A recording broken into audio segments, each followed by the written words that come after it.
Здравейте отново, приятели! Ще бъдете част от нашия уикенд. Тук отиваме на басейн с нашите приятели.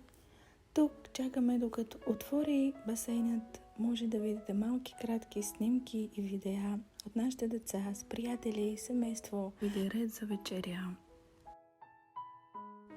Ден втори, неделя. И тук се приготвяме за неделно служение. Отиваме на църква. И това е моята част, която аз се приготвям. На жената е нужно максималното време, за да изглежда добре, за да се почувства добре. Така че, мъже, оставете жените си да се приготвят максимално спокойно, за да могат да изглеждат добре, за да не бързат.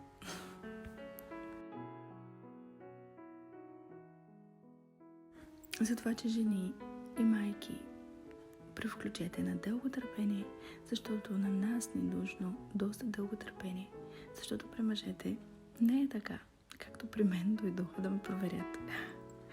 Затова, че привключете на дълго търпение, бъдете максимално търпеливи, за да можете да балансирате на всичко.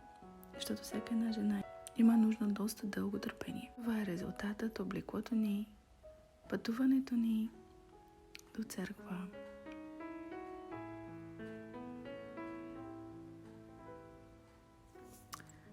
Място, където можеш да се поклониш на Господа, да се молиш и да се радваш в присъствието на Господа.